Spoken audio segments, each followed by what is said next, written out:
There is just no such thing as working your lower abs. You're either contracting your abdominals, all of them, or you don't. And the common denominator for most of the exercises that you've been told to use for lower abdominal involves your legs, and most importantly, your hip flexors. And how about if I told you that by squeezing these, you could focus more on these?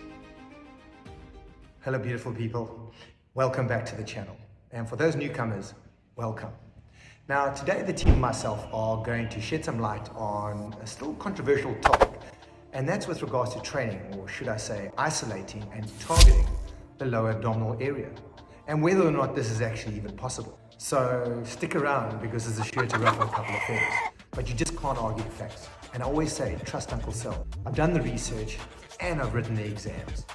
Now I'm going to share with you simple techniques and alternate exercises that you can use to transform your ab workouts. And therefore the time spent training your core is going to become far more effective and focused, as opposed to using exercises that are going to get these bad boys involved and cause all kinds of aggravations in the long term. But first we need a better understanding of the core and the muscles that you're trying to target and how they actually function.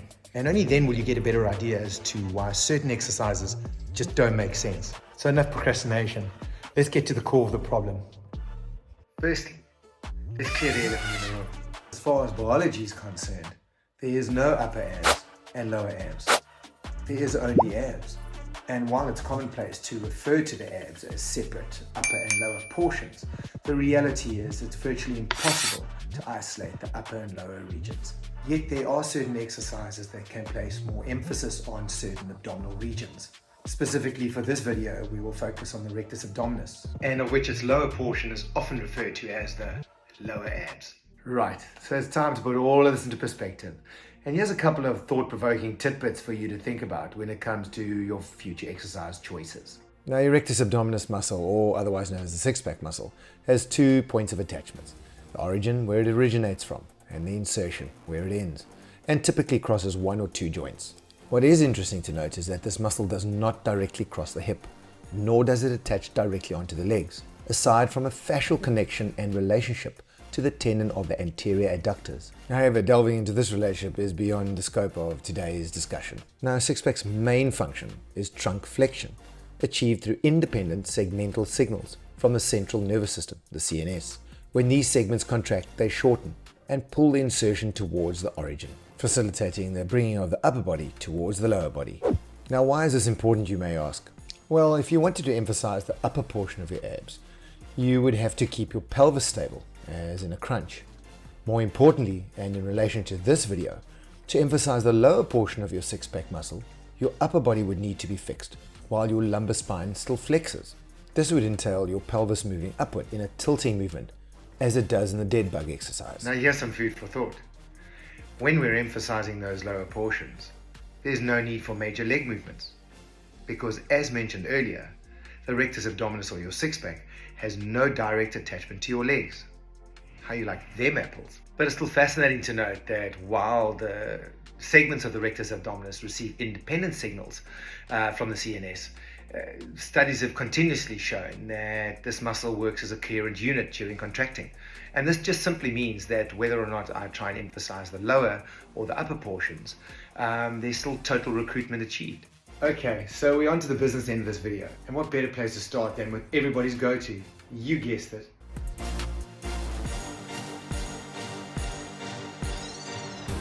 That's right, it's leg raises, and any variant thereof. The reality is that in general, leg raise movements primarily engage the hip flexors due to the lifting motion against gravity, and flexing the hip is their primary function.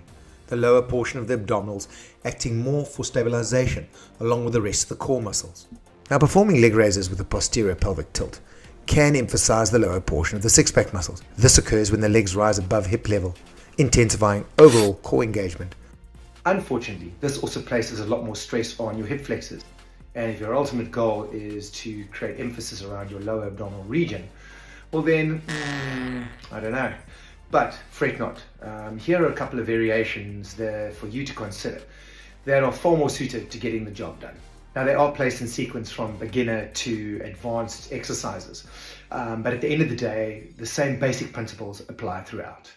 First up, And one of my favorites, the debunk, a beginner movement which can effectively emphasize the lower abdominal muscle region while promoting motor skills in posterior pelvic tilting and of course maintaining upper body stability. Here we focus on small pelvic tilts with the emphasis of driving the knees directly up to the ceiling. Now I want you to practice squeezing your glutes in conjunction with the hip tilt towards the upper body, while paying particular attention to breathing out as we drive the knees up towards the ceiling. This to a certain degree will help switch off our hip flexors and keep the focus on the lower abdominal region. Next up, we have the Roman chair, or assisted hanging hip tilt, and its variant. Now this serves as an intermediate exercise and is the alternative to assisted leg raises. Now during this exercise, your main focus is the hip tilt towards the upper body against gravity, not the leg raise.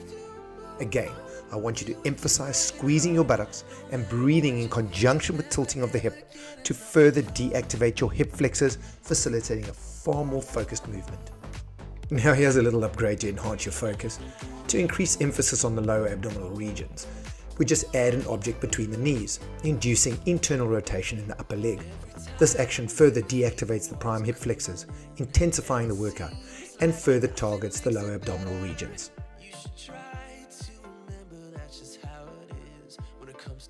And now it's time for the piece de resistance. And transitioning from the Roman chair to the hanging hip tilt signifies progression towards a more advanced level of abdominal strength and control. Now the same exercise fundamentals apply here. The main focus is still the hip tilt, and of course the squeezing of the glute and the breathing in conjunction with this hip tilt. Thought you were getting off easy? Well, there's an upgrade. Apply the same principles as the Roman chair variation and give this one a shot, and share your feedback.